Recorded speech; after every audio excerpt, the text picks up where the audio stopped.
अस्सलाम वालेकुम स्टूडेंट, कैसे हैं आप लोग। गर्मियां बढ़ती जा रही हैं, इसलिए आप लोगों को अपने काम की स्पीड भी बढ़ानी पड़ेगी, क्योंकि आप लोगों का बहुत ज़्यादा कोर्स अभी रहता है। हमारा जो है ग्रेड 10 सब्जेक्ट मैथमेटिक्स, और हमारा स्कूल का नाम home schooling with Shanze and Shayan, और हमारा पेज लर्निंग विद फ़न को भी ज़रूर लाइक करें, ताकि आपको अच्छी अच्छी वीडियो देखने और अच्छे अच्छे असबाक सुनने को मिलें। तो हमारा जो है चैप्टर 2 है theory of quadratic equation. Topic है cube root of unity. Unity कहते हैं 1 को, यानी 1 का हमने क्यूब रूट लेना है, जिस तरह एक्स क्यूब।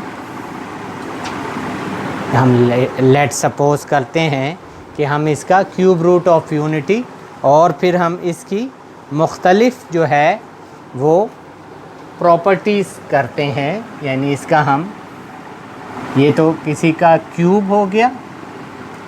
क्यूब रूट का मतलब है कि आप इसको इस तरह लें, ठीक है,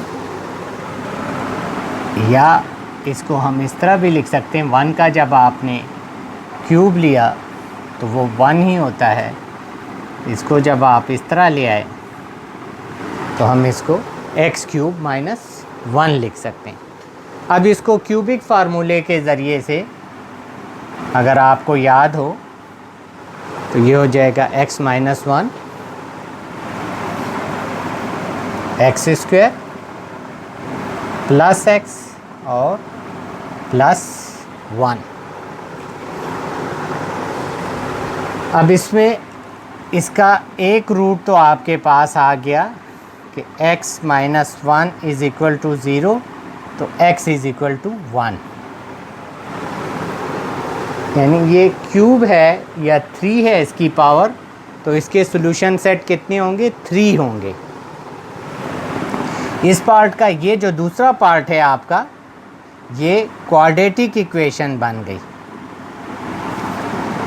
इसको आप जब कंपैरिजन करेंगे a x square plus b x plus c, तो इसमें ए आपका क्या है, 1 है, बी आपका क्या है, 1 है, और सी क्या है आपका, 1 है।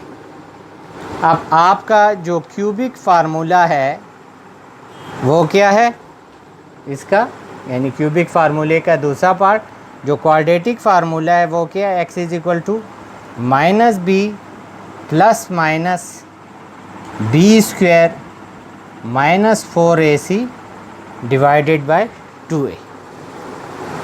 क्योंकि इसके जो है फैक्टर्स नहीं बन सकते, इसीलिए हम इसको क्वाड्रेटिक फार्मूले से करेंगे। ये वैल्यूज़ आपने इसके अंदर डाल दी। b की value -1 plus minus 1 square minus 4 1 into 1, c की वैल्यू भी 1, a की वैल्यू भी 1।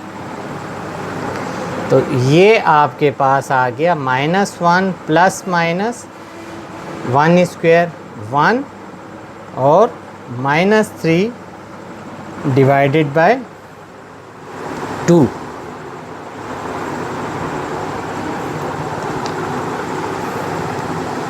अब इसमें आपके पास दो वैल्यूज़ जो है, ये 1 माइनस 4ac 1 माइनस 4 आ गया। तो यहाँ तक आपको समझ आ गई कि हमने कैसे इसका, अब इस पार्ट को मैं हल करता हूँ, इसके बाकी रूट्स निकालता हूँ। अच्छा, यहाँ तक जो है स्टूडेंट हमने सॉल्व कर लिया। x की वैल्यू आपके पास आ गई -1 प्लस माइनस -3 डिवाइडेड बाय 2। तो इसको हम लिख सकते हैं x is equal to -1 plus minus -1 into 3। जैसा कि आपको पता है कि आयोटा स्क्वायर जो है वो किसके बराबर होता है, -1 के, ठीक है। और सिर्फ आयोटा, जब हम इसका स्क्वायर रूट अगर दोनों, तो सिर्फ आयोटा की क्या वैल्यू होती है, -1 अंडर द रूट। इसका जब स्क्वायर लिया तो आयोटा स्क्वायर -1, तो x is equal to -1 plus minus, इस -1 की जगह मैं डाल देता हूँ iota square into 3 divided by 2। ये आयोटा स्क्वायर का परफेक्ट स्क्वायर निकल आएगा, तो ये हो जाएगा -1 plus minus iota under the root 3 and divided by 2। अब इसके आपके पास यानी एक रूट हमारे पास पहले आ गया था और 2 रूट ये आ गए, यानी आपके पास सॉल्यूशन सेट क्या हो गया, एक 1 हो गया, दूसरा हो गया -1 प्लस आयोटा 3 और 2, और तीसरा हो गया -1 minus under the root divided by 2। तो इस क्यूब रूट का जो सॉल्यूशन हो गया, तो इसको हम सॉल्यूशन को 1 का ही नाम देते हैं, इसको हम एक नोटेशन दे देते हैं, उस नोटेशन को कहते हैं हम ओमेगा, और इसको हम अगले को दे देते हैं ओमेगा स्क्वायर, क्योंकि जब हम इसका स्क्वायर करते हैं तो यही आता है। तो 3 इसके रूट क्या हो गए, 1 ओमेगा और ओमेगा स्क्वायर, तो ये हो गए क्यूब रूट ऑफ यूनिटी। आगे फिर हम इनकी 3 प्रॉपर्टीज़ करेंगे और उन्हीं प्रॉपर्टीज़ की मदद से हम इसको सॉल्व करेंगे। उम्मीद है आपको ये लेसन समझ आ गया होगा। शुक्रिया।